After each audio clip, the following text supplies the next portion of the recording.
This is like the Fast and Furious at this point. The Fast and Furious. Or like Mission Impossible. One of those like set piece based movies where none of the other things matters. It just matters to get to the next piece. This is like Mission Avengers 6. Muncher. In a world filled with war, hate, suffering, and Justin Bieber, two guys fix it all with a battle about a movie. One film, two opinions, one coin, two sides. They feud.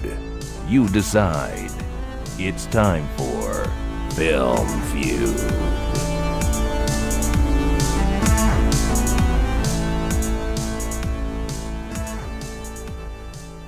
Hello and welcome to another episode of Film Feud, the podcast where we debate whether top-rated movies should be top-rated. I'm Vidur.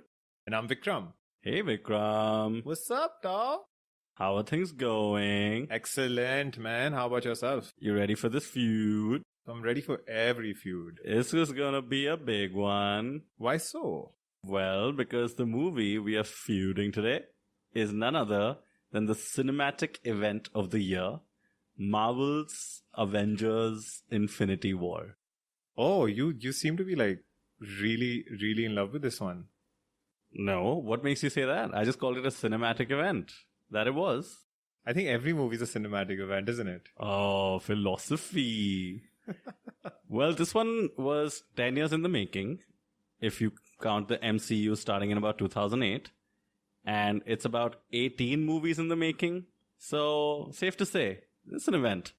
It is an event. And we saw this one together, if I'm not mistaken. Did we? Did we reveal our thoughts about the movie to each other then? Because I can't remember. Right. I suggest you don't remember as well. Yeah, I'll take you up on that one. Because we still have to toss the coin. So why don't we get to that? Ready to toss this coin? Yep, let's do it. Let's go. I'm going to be tossing the Film Feud coin. Heads means I argue for the movie and tails means I feud against. Very low stakes coin toss. Here we go.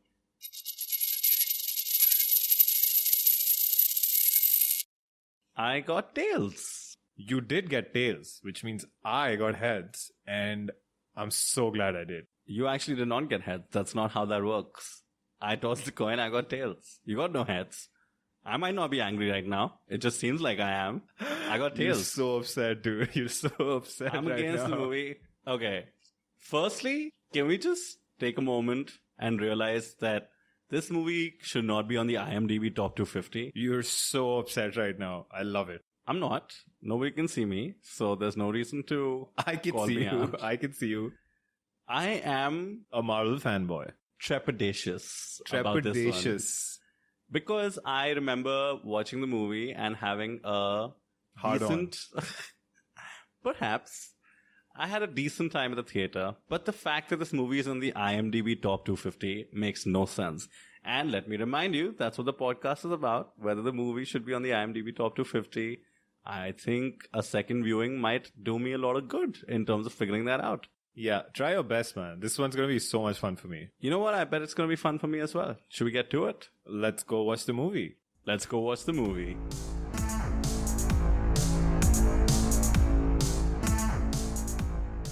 Oh my god. Dude, this is a movie based on comic books?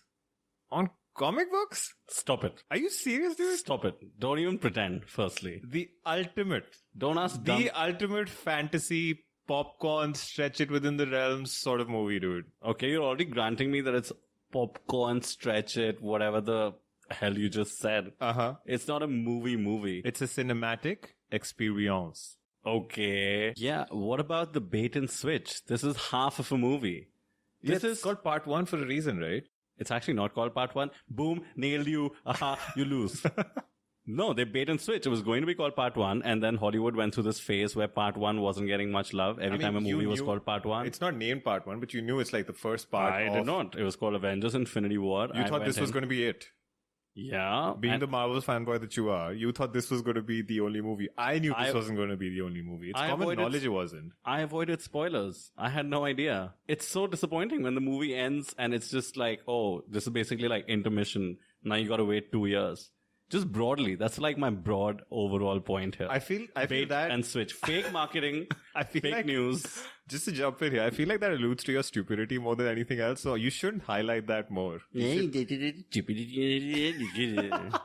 Civil War did it way better. Winter Soldier did it way better. I don't know what happened to the Russo brothers. They bit off more than they could chew here. They probably bit off more than anyone could chew here. What are you talking Bad about, call. dude? Bad call. To be able to create a movie that not only does justice to all these characters like that have been fleshed out or semi-fleshed out for the past 10 years and like 19 films or something like that.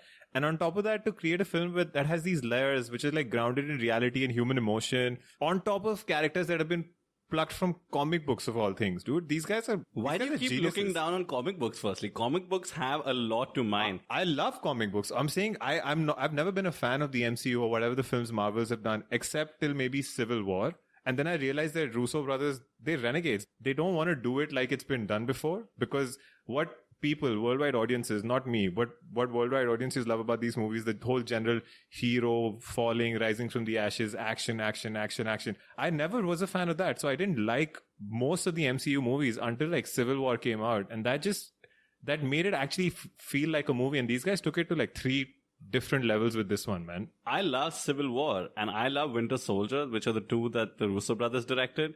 But that doesn't mean these movies should be on the IMDb top 250. And this movie in particular, I mean, honestly, a lot of my argument before I rewatched the movie could have just been about how it shouldn't be on the list. But this is just not that good a movie, because it's a loose definition to even call it a movie. It's basically like the 19th episode in a TV show, part 1 of a season finale. And then it has so many unnecessary deaths that on like a very meta level, won't last. Because, Black Panther was a $1 billion hit. They're going to make more. Spider-Man was a big hit. They're going to make more. So you know what this is? This is a comic book event. Like, do you know what I'm talking about? You know how they have like an event comic every between 5 and 15 years? Sales are a little sluggish, or in general, people are just demanding crossovers. And they just go, we're just going to put everybody into one comic book event. Civil War was like that, although they dragged it over many issues. Infinity Gauntlet, which this is tangentially based on, was the same way. DC does it all the time, like Crisis on Infinite Earths. They're never good. That's the problem. If you like a superhero and you follow a full story and an arc, comic books can have amazing themes, amazing stories. Comic book event, like event comic books, they never have that. They're just something to boost sales, to just, Okay, stop. pander. Stop. Pander. Sales are sluggish. You need to go look at like some of the numbers. I'm not saying MCU isn't killing it. I'm just saying this was part of their plan all along, right? When they first started it, this was going to be the end of phase 3 or whichever phase we're in the MCU. So that's always the plan. It was all building up to this, and unfortunately they didn't think it through. I fail to see your point. Can you summarize everything that you just said into like a concise point which I can understand? Event comics suck. This is the event comic of movies. How so? Because it's all this crossover.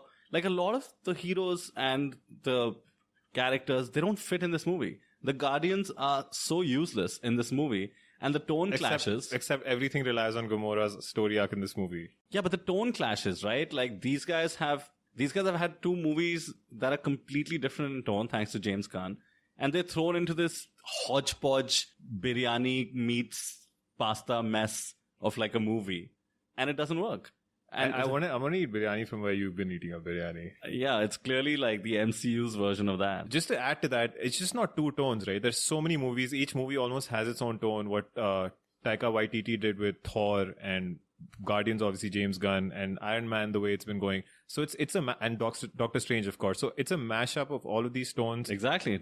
These guys are visionaries, man. This is like Spielberg level as stuff with what they've done. No, to bring it all work together and not make it just jarring. How dare you call it Spielberg level? That is an insult. Dude, I feel like these guys are the future. Like even God. outside of the MCU, of course, they'll be making more movies outside of the MCU, and I cannot wait to watch what those are. I completely agree with you. This is a mashup. I mean, I can't believe 10 super highly paid writers get together and come up with this.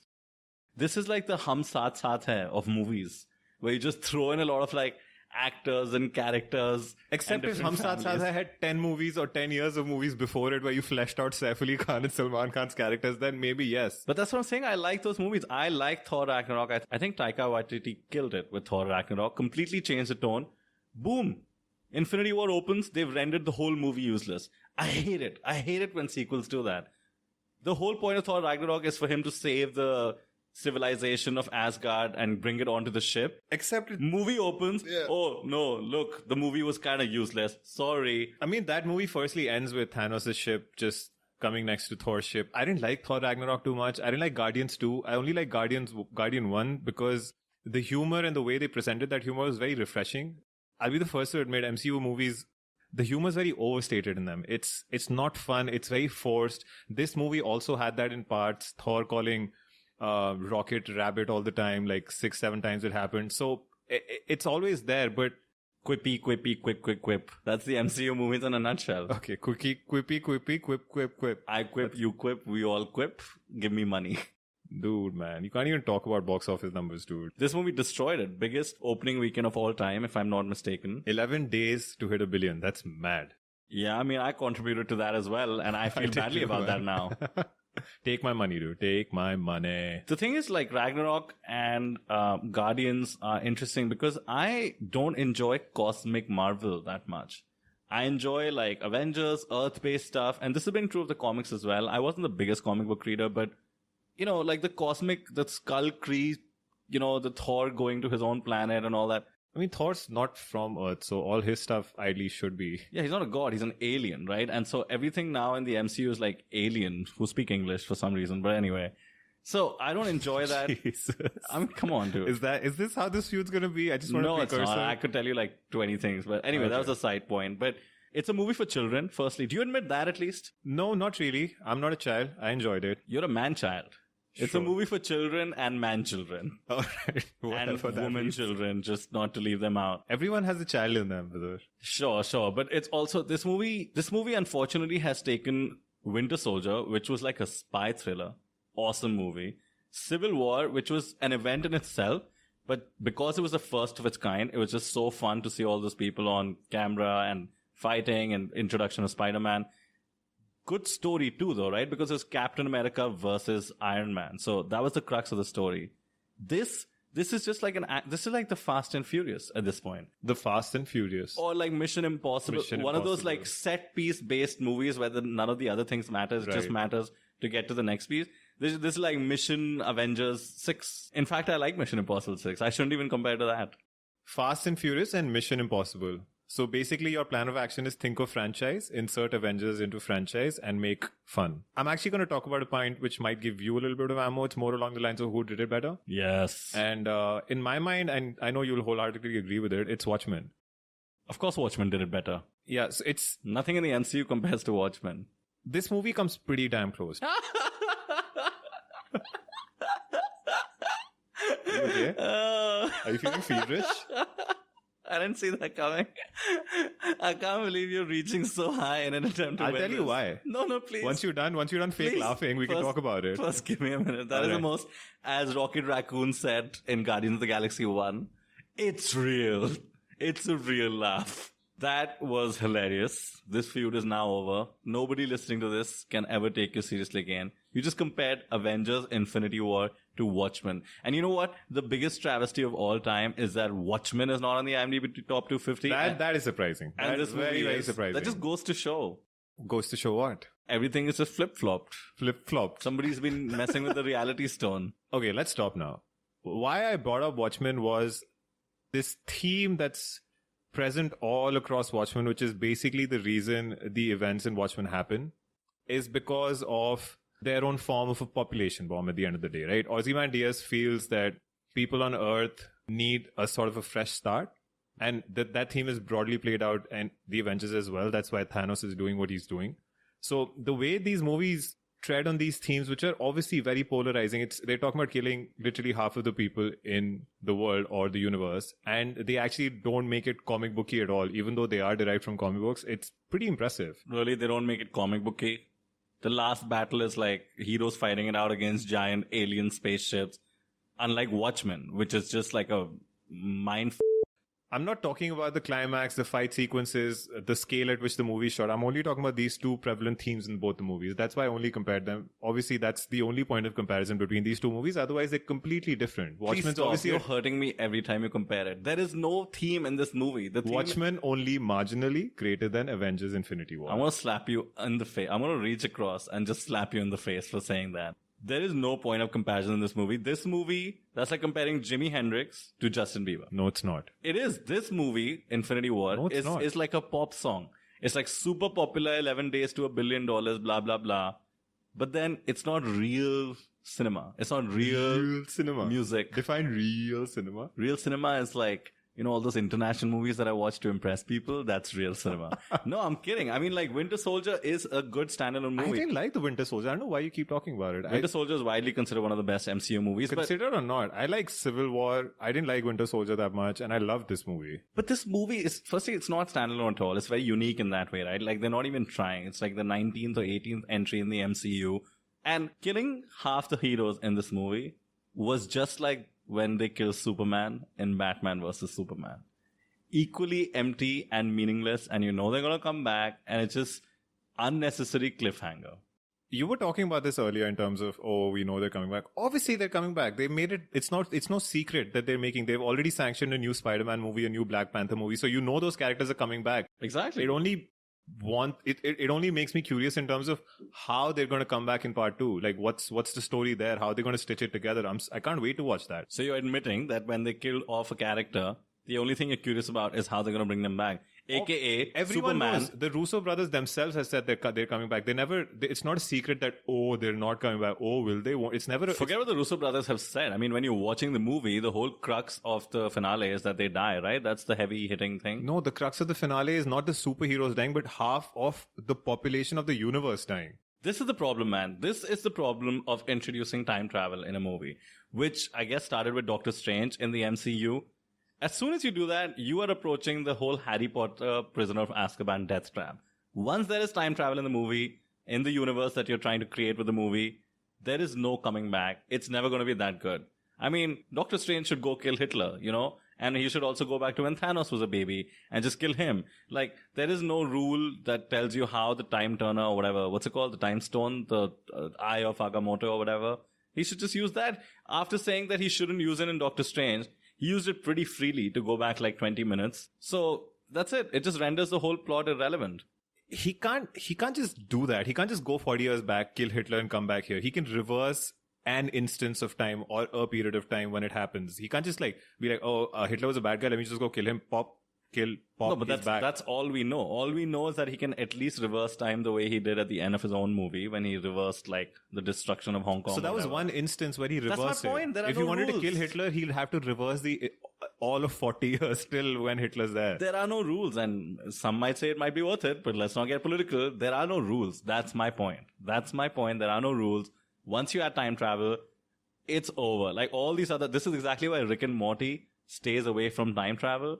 They only keep it interdimensional, and sometimes they very well refer to the fact that they stay away from time travel. Like, Rick goes and gets a pizza instantaneously, and he's like, by the way, that wasn't time travel. There was somebody else's pizza lying on the counter. It's because Dan Harmon does not want to get into time travel. He feels like it breaks everything. Same thing happened here. This movie doesn't show time travel as much. I don't know why you're alluding to that. What are you talking about? It shows Doctor Strange looking at 14 million possibilities. Can see events. Yeah, he can see events. He can't influence them. Otherwise, he would have done it. He does influence them. That's why he supposedly gives up the time stone to save Tony, right?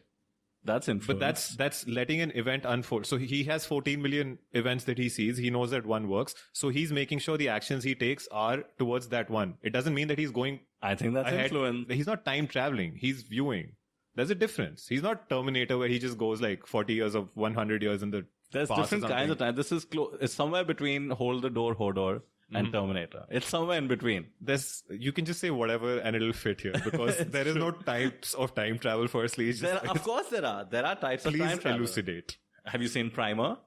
Yes. The best time travel movie of all time. In that, they time travel by putting themselves into a machine, staying there for 6 hours and coming out at the same time that they entered the machine. That's one type of time travel. Okay. Another one is Hermione with the time turner, where she actually turns back time. Another one is Terminator. I could go on and on. You know, you shouldn't have asked for this. It's pointless. You're not even proving anything. You're not stating anything about this movie particularly. Just babbling on about time travel or your understanding of it. It's like a Salman Khan movie. It's a Salman Khan movie. Meets CGI from Industrial Light and Magic. Meets the time turner.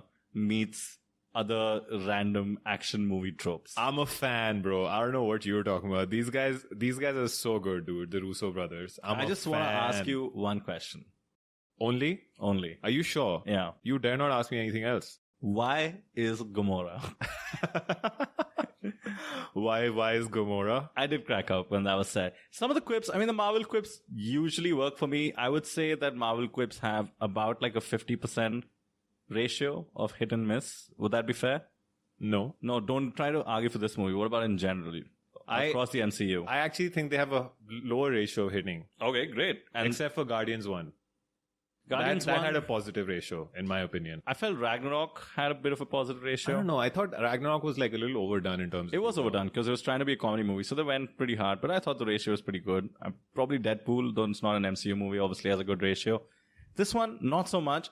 Why is Gamora work? But a lot of it was just shoehorned. You could tell it was shoehorned. Like all the drag stuff, apart from why is Gamora, is like the part where he says, I can move so swiftly that nobody can see me. Yeah. That's just dumb. That's just them trying to be funny. Dude, everything Bautista does since Guardians 1 just cracks me up every time. Dude, okay, the problem in Ragnarok... That guy's like a WrestleMania champion and now look at him, dude. He's like cracking me up. I love it. Yeah, I mean, The Rock does pretty fine too. Like, that's fine. Wrestlers have decent careers in comedy like, and movies. How long have you been there? He's like 7 hours or some shit like that. I can't believe you're the man-child. That's the problem. The thing is, like Ragnarok did this thing which it got a lot of heat for, which is where it undercut every moment of tension with a joke. And this movie, unfortunately, in some moments chose to do the same. And that's just something they shouldn't have taken from Ragnarok. I agree. I actually agree about that. The humor in this movie sometimes is not well placed. Especially, do you remember that one scene where Rocket and Thor are having a pretty strong and deep exchange about family, life, and stuff like that? Yeah, Thor is the best character in this movie, and that scene really fleshes him out. And then immediately, like to cut the tension out, they turn it into a joke and like stuff like that. So they do that all the time. I think it's become an MCU thing where they use humor as a crutch almost always. So I'm not a fan of that, but just this movie, all these characters, just obviously watching them come together, not feeling forced. I wouldn't mind giving that any negative points there. Just, it's fine, man. I will also concede one thing. Thor's arc in this movie is pretty interesting. And the reason it's interesting is because he ends up being sort of on this hero's journey because he loses it all in the first scene. And then he powers up and he goes through his trials and then he like takes a star to the face at some point to create a hammer and whatnot. I agree, dude. I think Thor and Thanos were the strongest characters in this movie. Yeah, which is the interesting part. But I think his hero's journey is subverted because it ends with him failing. Whereas if Thor was the hero of this movie and it was just one part movie, he would have succeeded at the end. Like, this movie could have ended if they just gave Thor a little extra attention and then he overcame some like real like Ma mujhe shakti de ma moment and just chopped Thanos his arm off. That's it. End of movie. No need for part 2. Solid story. That's not how movies work. You can't just be convenient like, oh, he should have done that, or for ye movie aise ho jati. No, that's my point. All movies are defeated then with that logic. No, movies have formulas for a reason. And the point is, like, Thor's hero's journey would have been completed if he'd done that. If that was a movie, trust me, you would have felt the same way that you feel in any other movie which uses the hero's journey.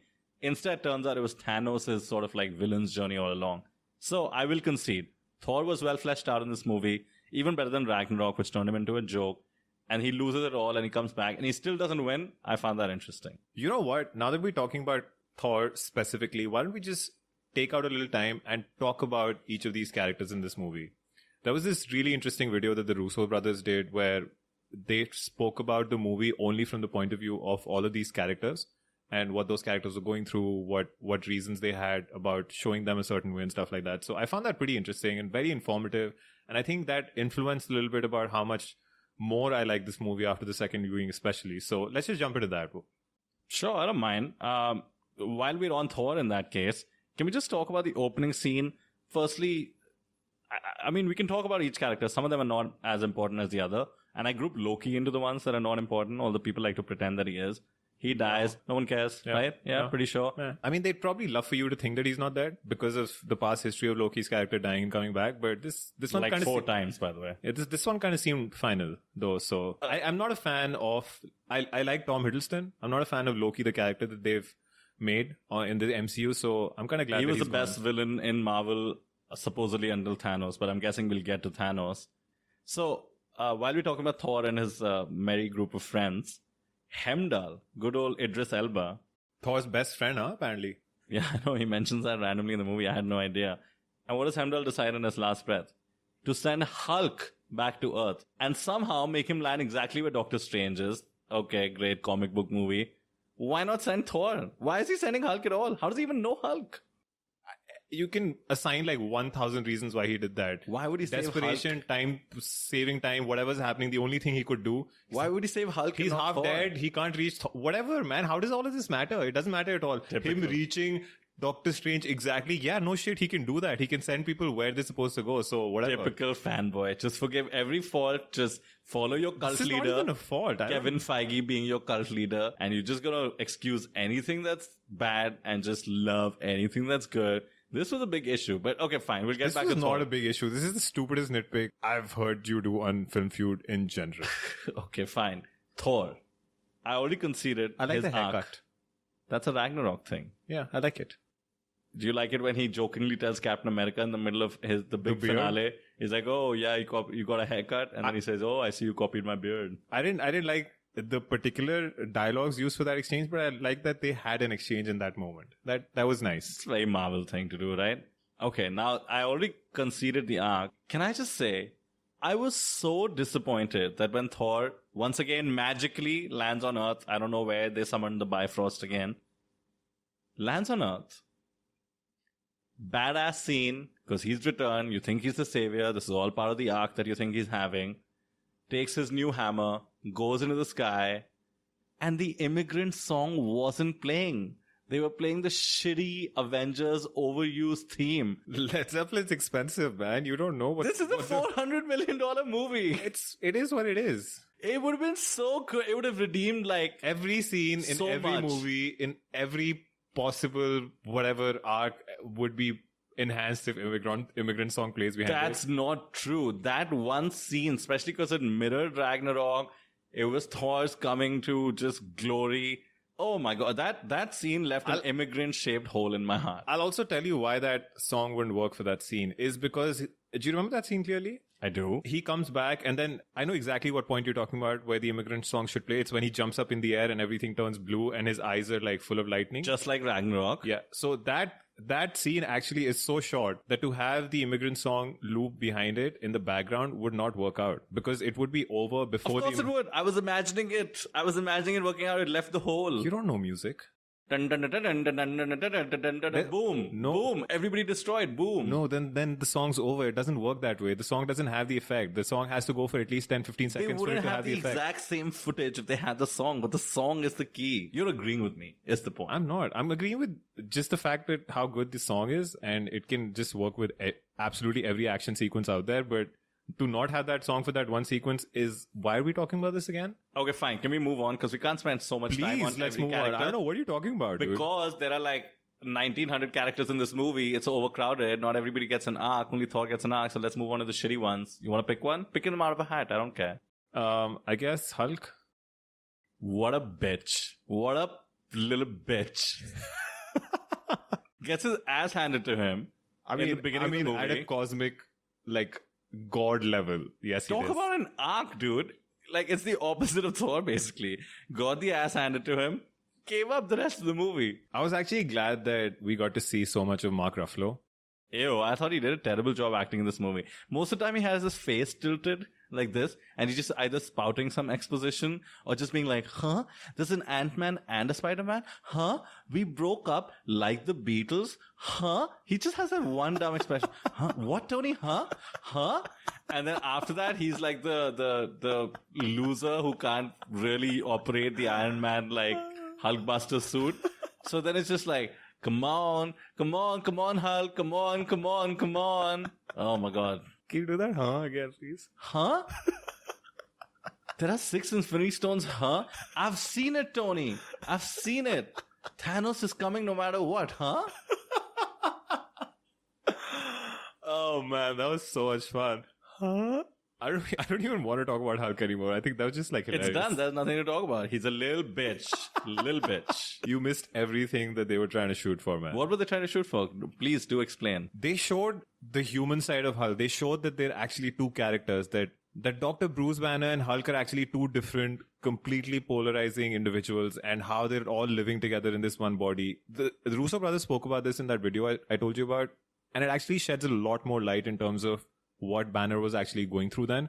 And it's basically along the lines of how the Hulk is always disappointed that when Banner is put in a really bad situation, a really shitty situation, he's always dependent on the Hulk to sort of rescue him out of it, and he never does anything about it. Yeah, because it's the Hulk, and Banner is a puny human, remember? And this is also, imagine the Hulk being the primary driving force of that body for the better part of 2 or 3 years, right? The entire course of Ragnarok or something. Banner wasn't even a part of it. So Hulk is done. Basically, it's Hulk saying that I'm not coming out, not because I got beaten up? No, not because he's that scared of Thanos or anything like that, but because he's done with how Banner uses Hulk, and he's like, you take care of yourself, man. And Banner actually ends up taking care of himself with that Iron Man suit. So I think it came together pretty well. It's just that your impression right now, I can't get over it. Okay. Even though he never does that, but hilarious. He always has that slanted face.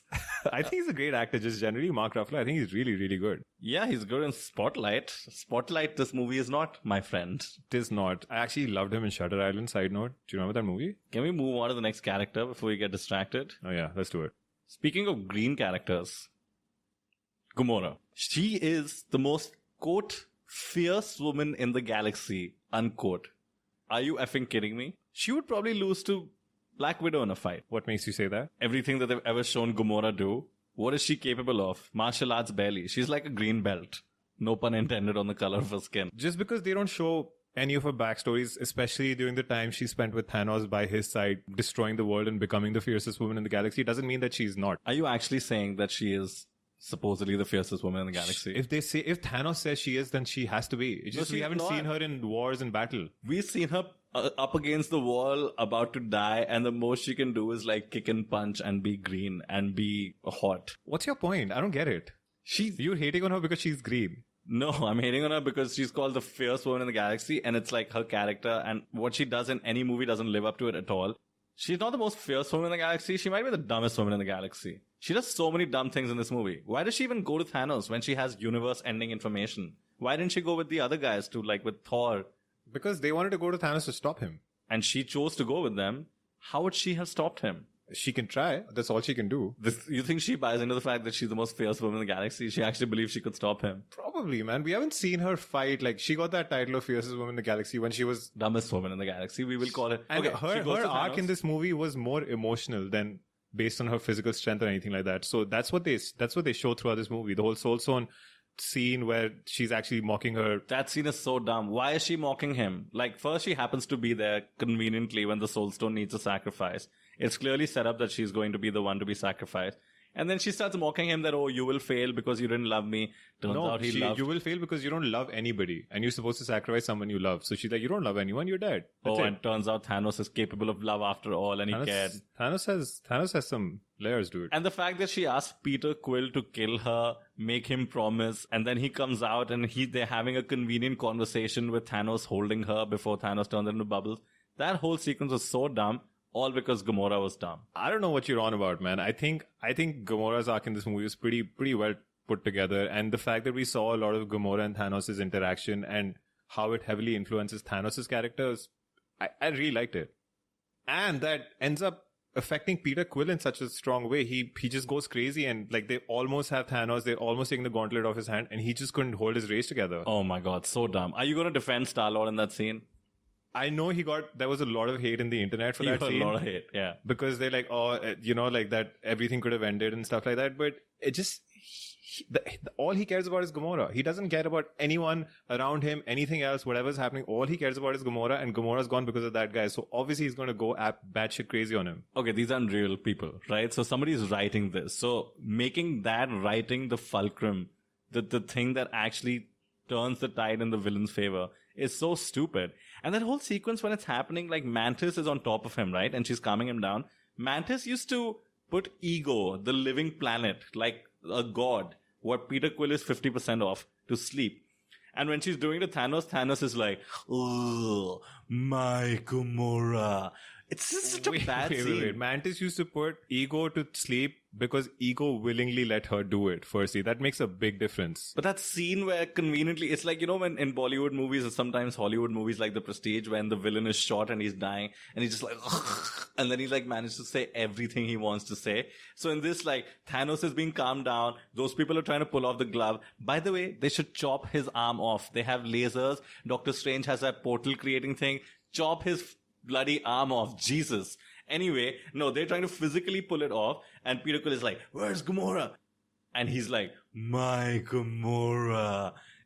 Such a stupid. That scene pissed me. That was my breaking point in the whole movie. And I was actually enjoying that fight on Titan until that scene. I think you're making it too big a thing. I understand the hatred he got, especially from fans, in terms of them alluding to the fact that everything could have ended in that scene. Particularly, it had the potential to end Thanos' whatever reign, I guess it was.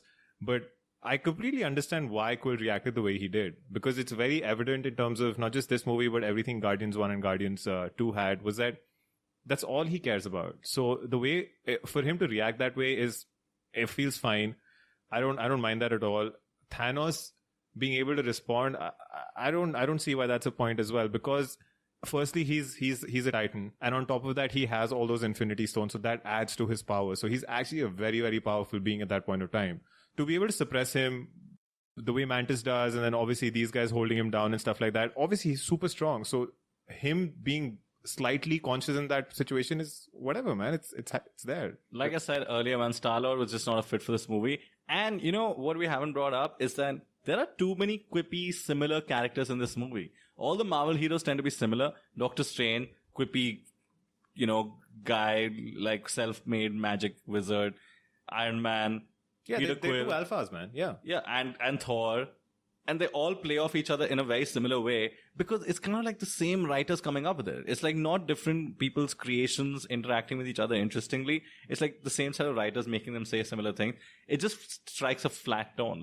I see the similarities between Iron Man and Doctor Strange for sure. They're alphas. They're human beings They have their quippy moment right at the start of the movie. And it's because they also end up spending a lot of time in the movie together. So that interaction is also, I think it's very well done in terms of it's not siding with one person too much. It's not overbearing in terms of just the amount of sheer ego on the screen. Thor, on the other hand, I feel like he's just above all of this. He's like a different level of alpha. He also lost a lot in this movie, so I guess he's changed.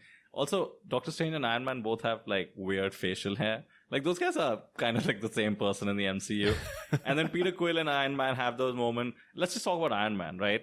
His whole thing with Pepper, that he's about to have a kid, that is so contrived, man. Oh, now he's about to have a baby or trying to have a baby and he gets taken up in space. Well, that's like blink and miss scene, dude. Like it doesn't even have any overall effect on the movie. They set the stakes, they try to like emotionally manipulate you, and clearly it worked on you since it was subconscious for you. Blink and miss. They literally talk about it for 10 seconds.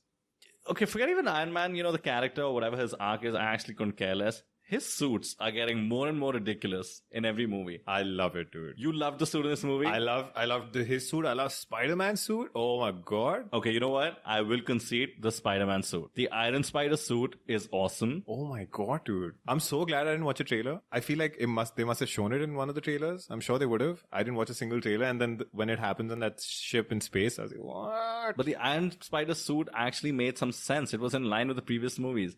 Iron Man's suit can just do anything. He's basically just like creating whatever it literally becomes a hoodie. His hoodie becomes a suit. His suit reverse turns into a hoodie. And he's then the smartest man. He's like Rick, basically, from Rick and Morty at this point. So obviously everything's going to evolve. Next Avengers movie, probably better suit. Next Iron Man movie. Where can the suit go? His suit literally converts both his legs into one rocket thruster. Yeah. It just goes to show how good the imagination of these guys is. Like, the writers are so good. They're so smart. He loses his helmet. The back of his suit creates a new helmet. Contingency plan. What a guy. And it'll keep getting better. Trust me. It'll keep getting better. These guys will keep thinking of the most cutting edge things they can think of. It's brilliant. I think these guys are visionaries, man. This is not cutting edge. Don't try to pretend it has any basis in reality. All the power-ups in this movie actually piss me off. And I'm very mindful of this. Winter Soldier, Captain America got a power-up. It was his second movie, and suddenly he could fall from like 2-story buildings and not hurt himself. Civil War, he got a huge power-up. He could now fall from 20-story buildings, not hurt himself, run as fast as cars. It hadn't been pushed. His limits are getting pushed. This and is he's standard. Understanding more and more in terms of what he's capable of. Whatever the excuse is, every movie tend to have power-ups like this. But that's how it happens. How does he know that he can jump off a building? He doesn't get a ledger or a manual that you're Captain America, 30 feet is your limit. Iske upar jayega to haddiyan toot jayenge. That's not how it happens. So he's getting his limits pushed, and he's finding out that he can jump off a building and still walk or limp away. If I woke up and one day I was Captain America, the first thing I would do is test the limit of my powers. So you'll jump off a building. Just keep jumping off a building and see where you end up. Who else gets powered up? Black Panther, they didn't know he was going to be so big, so he actually gets powered down, which I found hilarious. Vision gets powered down for the sake of the story. Vision, oh my god, dude. These two chomus show up who are basically like the Steppenwolf to Thanos' dark side. Like, all the like little henchmen he sends. Don't bring DC into this. I can't help it. All of them look like Steppenwolf, don't they? No, they don't. Yeah, they do. I don't want to say it, but it's like one of those typical race thingies that people use in today's world. Every green guy looks the same. Every alien looks the same. They all look like video game cut characters. But anyway, Vision can't beat them. Vision plus Scarlet Witch can't beat them when they get like owned in Europe by them. And then who shows up to rescue them? Captain America, Falcon. I mean, who really cares about Falcon anymore? And Scarlett Johansson. Yeah. There's basically these guys, it's like those guys can only be defeated hand to hand, man. They can't be defeated with like magic whooshes.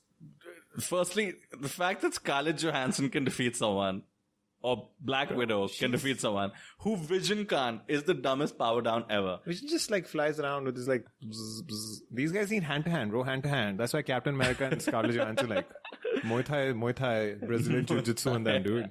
The bzz, bzz, laser thing is a great point, because it's very unfortunate, especially when it comes to a Russo brothers movie, that's what the action has devolved to in this movie. I like the scene on Titan, and yet if you think about it, it's just like laser on laser. In the middle, Spider-Man's getting some good licks in.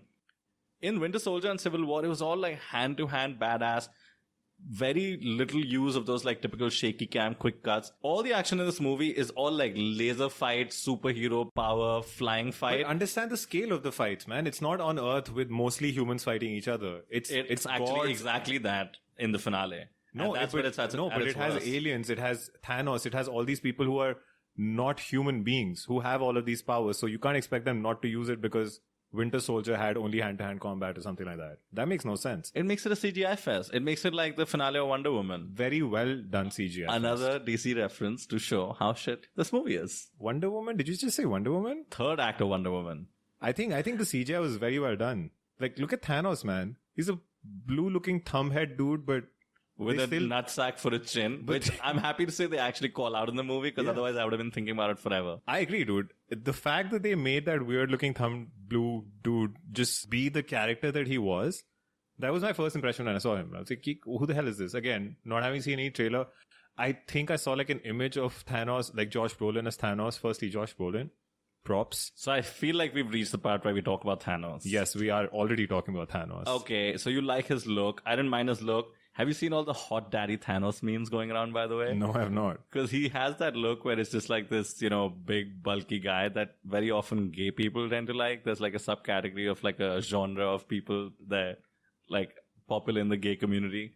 And he qualifies, apparently. Thanos qualifies. So anyway, he's been getting a lot of love for his portrayal and his look. Oh, okay. Just saying. Thanks for that. I'm just trying to say that, that's that character, which is the way he looks and the supposed powers he has. That's something that's straight out of a comic book, right? And it is straight out of a comic book. But to be able to just add so many layers of a character to that, where it starts feeling like an actually fleshed out movie character and not a comic book character brought to life, there's a big difference between that, right? And these guys were able to pull that off. And to be able to pull that off with Thanos, who's hands down the most important character in this movie, it would have been make or break. And they did such a good job at it. This is Thanos' movie. right? Because it's part one of the full movie. This part belongs to Thanos. Thanos wins at the end. This is Thanos' movie through and through. He goes on a mission and he completes it. That's the only reason why I think this is so fascinating, is because they actually bothered to focus on the villain and they actually made him win, again, because it's part one. What doesn't make sense, and you compared him to his comic version, his comic book version's intentions are actually more maniacal. Basically, he wants to impress this cosmic version of Death. Again, I don't like Cosmic Marvel for a reason. Death is a character in the cosmos, and Thanos is in love with her. So he just wants to create as much destruction as he can to impress Death. Now, that is psychotic and stupid, but at least it's a fascinating motivation that actually justifies killing half the universe. I didn't know about that, and ever since you just told me right now, I actually feel that what they did with this movie and the reasons they just gave Thanos for what he was doing, why he was doing, and all of that, I think it was a much stronger character in the movie. It makes no sense. He has all the Infinity Stones. He should create resources. What about planets that have like 200 people that are just doing fine? Killing half of them, how does that help? What about planets that are just they've not clearly laid out who gets killed, how they get killed, what the template of this kill is. Are you saying his plan makes sense?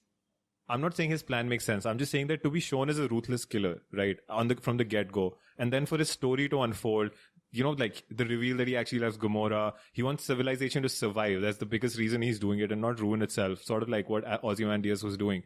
All of that just comes together so brilliantly by the end of it. How dare you once again compare to Watchmen? Ozymandias was doing it during the Cold War. I'm not talking about what they were doing specifically in each of these movies. I'm only talking about this theme of killing off a mass amount of people. But it's not the same at all. Ozymandias thought that an alien or Dr. Manhattan in the movie would make a common enemy that would unite a Cold War. It was political. Right. His plan, Thanos' plan, is the dumbest thing ever. He just thinks getting rid of half the population will make a difference. And for some reason you bought into this. This makes no sense. This is like the biggest suspension of disbelief at all, that somebody would be so stupid to actually believe this and go through with it. This guy needs to read some like economics papers and calm the hell down. Economics papers. Also, he has like 6 Infinity Stones. He can use them to create resources. You saw how he was bending reality. Why doesn't he do something with that? I mean, he had some bad experience on Titan where maybe getting rid of half the population would have solved stuff. But this just makes no sense. The universe is a big place. We don't know what exactly the power of the Infinity Stones is, right? It's not laid out in terms of you can do this, you can't do this, you can't do that, you can do that. So come on, dude. Creating resources, i.e. creating planets with agriculture and food and population for enough resources for people to survive, I think that's a stupid plan. It's just shoehorned into a solution that you think might work in this situation. So I'm not offering any solutions. I'm just saying his proposition is stupid. I can't believe you're not on board with that. His proposition is stupid. That is why he's the antagonist of this movie. He's not the hero of this movie. He's not the leader of this movie. He's the antagonist. Yeah, but you have to buy into his premise to be able to relate to the antagonist, or just see the suffering that the antagonist is going through. That's the true beauty of what these guys did, right? I saw no suffering. He gave one flashback about how Titan used to be. By the way, a thriving civilization existed on Titan, a moon of Jupiter. And we just never bothered pointing out our telescopes towards it and never realizing that aliens existed on Titan within our solar system. Yeah, there's no Albert Einstein or Isaac Newton or whoever. I can't even name any astrologer right now. It is not real life. Wait a minute. So much wrong with what you just said. Neither of those two great minds were A, related to telescopes, and B, astrologers. Astrologers. Point being that you can't just be like, oh, why didn't like these guys turn their telescope to Saturn's moon or Jupiter's moon or whatever it is. Astrologers write horoscopes. Astronomers look at planets. Jesus. Yeah, done. My point is that just whatever. Yeah, it's a comic book, man. Like you have to give it that much leeway. Yeah, it is a comic book. Also, you can take it very seriously, and then suddenly you have to give it a lot of leeway. I'm just saying, like, some things are stupid and they take you out. What do you want in life, man? I want a good, coherent movie that actually makes sense, that actually focuses on characters, that doesn't have Doctor Strange giving 3D presentations as part of his magic powers to actually give the exposition for what all do you the want stones. him to give? Acha, you tell us that. Figure out a good way to give exposition, man. You can't just have Doctor Strange magically giving a 3D presentation. It's so dumb. And also, Tony Stark watches this presentation, finds out wizards exist, and all he cares about is quipping and his alpha status. Dude, you just found out wizards exist. What's wrong with you? He's seen enough in his 18 movie He's arc. the greatest mind on the planet, supposedly. He just found out this new information that wizard people can teleport. Like, it just renders his stupid, like, nuclear power generator worthless. This guy's a wizard. He's a wizard. Come on. Aren't you a little bit curious? Or you just go, oh, hey, he's a wizard. And then you move on. Me, I'm very curious. Tony Stark, probably not. He's seen enough. He's seen aliens. He's gone through wormholes. What a fanboy you are, dude. I mean, this movie made me a fanboy. I was actually nowhere close to being a fanboy, and this movie just turned me, man. Also, special shout out to Peter Dinklage for accepting the role of playing a dwarf, even though he's like 10 times bigger than a dwarf, but he's still a dwarf. Come on, Peter. I thought you were past that. Come on, Tyrion. Play at least Tyrion level characters. I'm just glad he was a part of this movie because of the outcome of his interaction with Thor, i.e. that excellent hammer, that excellent looking hammer with the twig handle thingamajig. Yeah, Groot's arm. Yeah. Groot, by the way, not worth discussing as a character at all since he doesn't have a role. But can we just talk about... Puberty, that's all I have to say about that one. Puberty, yeah. But can we just talk about how he's like a teenage murderer? Like, he just goes around murdering people once he's on Earth. I have a question about Groot, which I don't understand. Once he dies or like becomes a sapling or whatever, is he a different person or is he still Groot? No, that's a different Groot. Groot from Guardians 1 is dead. He sacrificed so it's a himself. different character then. It's a different person with a different personality and all of that, right? Yeah, it's not like a... He's not even a clone. He's like an offspring. Got it. Oh man, do we have any characters left? I'm so bored. Scarlet Witch, she was useless. Who else? Let's just knock a few out. Anybody left? Spider-Man, dude. I love that guy. Spider-Man. I actually love that actor, man. I think he's like the perfect actor for Spider-Man. He's good in his own movies, for sure. I mean, here he was just kind of not given any due because obviously there's too many characters. No, man. I think the way they took forward him and Tony Stark's interaction from Spider-Man Homecoming into how he's so dependent and looks up to Tony Stark, and the little screen time that these guys shared together in the actual movie and the way they put that across, I think it was pretty good. Once again, rendered all of Spider-Man Homecoming worthless. In Spider-Man Homecoming, he decides to be friendly neighborhood Spider-Man. Then he just sneaks onto the spaceship and Tony just goes, I guess you're an Avenger now. I hate it when they do that with sequels. Why do they keep doing that with this film? What did you want Tony to do? But why don't the directors consult each other and make like a cohesive story? They already have these films planned like years and years in advance. I don't understand your gripe about the Spider-Man thing. Spider-Man Homecoming ended with Peter making the big decision of remaining friendly neighborhood Spider-Man, turning down being an Avenger, wanted to stay in the neighborhood, be small, go to school. And now what did he do? But you sneaked onto the spaceship. What you also need to understand about, which is very evident in Homecoming about Spider-Man's character, is that obviously when there's danger at that scale looming, he has to do whatever he can do to help stop it. So you don't expect him to see that spaceship and be like, oh, I'm going to be the kid going to school and not jump in and try to help out here. No, he jumped onto the spaceship, then Tony put him into the Iron Spider suit, then deployed the parachute, and then somehow Spider-Man stayed on the spaceship. Against Tony's will. Against Tony's will is all throughout Spider-Man Homecoming again. It's not like he's listening to Tony Stark the entire time. Yeah, so in the end, Tony wants him to be an Avenger. He goes against the will. You know what I'm saying? It just rendered the finale you're just saying anything. That the whole Spider-Man point is moot because he's doing whatever he thinks he should be doing to help out. You will defend anything in this movie. I'm realizing this. You're just a pleb. This is exactly why the movie made so much money, because of people like you. You're a fanboy. Can't get over it. It's pointless arguing with you. I'm ready to end it right here. Except we have to talk about the ending. Oh my god, all these heroes are dead. People freaked out in the theater. I mean, I don't feel anything. No one freaked out. Okay, then the internet freaked out about how many people were Internet dead. freaks out about everything. They freak out about a little cat jumping. How now the Avengers are like the OG Avengers are most of the crew that's left. And some random people like Mantis, etc. I don't know why you keep talking about that. We already discussed this. I didn't mind that at all. And the fact that these guys are coming back in the future movies, that's obviously no secret that these Marvel guys are trying to hide. So just to show you that Thanos' finger snap worked, right? And that actually had the desired effect that Thanos wanted it to have. And that's all it went to show. And the way they took off these interesting characters like Black Panther and Peter Quill and Spider-Man going and he's like, I don't want to go. I loved all of that. Heart-wrenching, I'm sure you found it. Not heart-wrenching, but yeah, it was touching, definitely. I think the best one was obviously Samuel L. Jackson going away. And then he drops and it's the Captain Marvel. And it's the Captain Marvel symbol. Yeah, perfect segue to, new character coming up, guys. Wait and watch. One reviewer said that when that happened, he wasn't mourning for the superheroes. He was mourning at the graveside of cinema. And I must say, I agree. This movie was way over the top. It was Fast and the Mission Avengers Part 19. And I really hope Marvel doesn't continue in this direction, man. Like, they have my money. I'm going to watch Avengers 4. They ended this movie on a cliffhanger. Two-parter movies always make money. And it's always because of this. It's because Part 1 is never satisfying and it leaves you wanting more. This was basically like the Deathly Hallows Part 1 and the Hunger Games Part 3 and the Twilight, whatever that one was. It's a Part 1, didn't work, doesn't work as a standalone movie. It's basically Part 1 of a season finale of a TV show.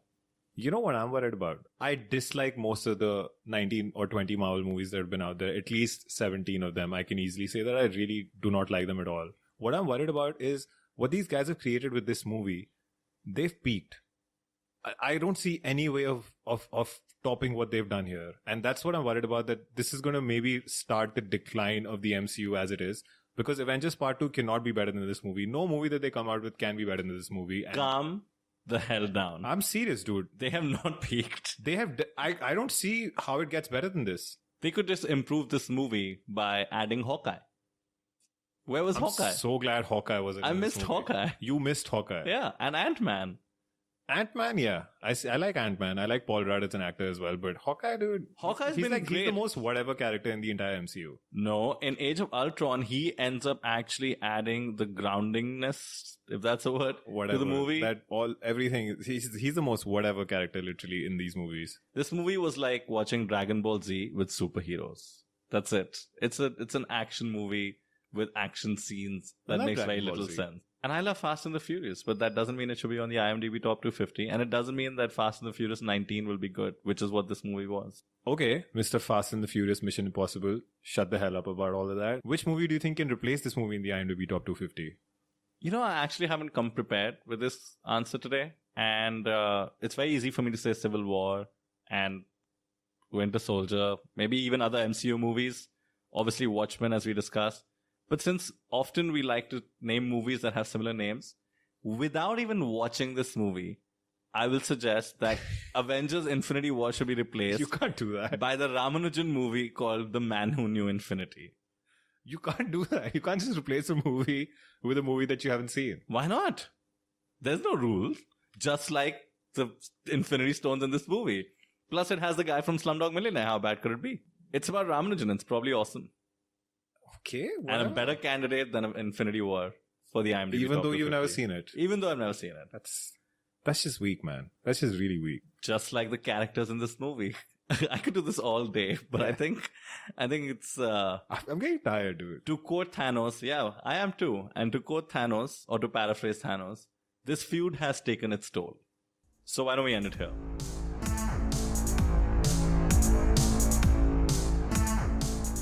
So that was this week's episode of Film Feud. I hope you guys enjoyed it. Avengers Infinity War. Thank you for listening. Thanks for listening as always, guys. And now we feuded. You decide. Don't forget to vote and let us know who you think won the feud. You can vote on Facebook, Instagram, or Twitter. You can follow us at Film Feud Pod. Please subscribe on iTunes and don't forget to leave us a rating and a review there. And also let us know which movie you'd like us to feud next. You can also find out more on munchermedia.com. Catch you guys next week. Bye-bye.